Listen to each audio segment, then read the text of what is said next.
সময় চলে গেলে হবে না, সময় চলে গেলে হবে।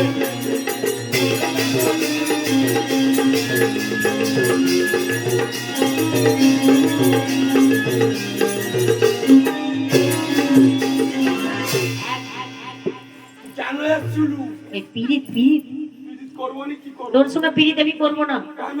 মুখ পোড়া আলাউটা সেবারে বললি তুই আমাকে মেলাতে নিয়ে যাবি, আর মেলাতে শুনবি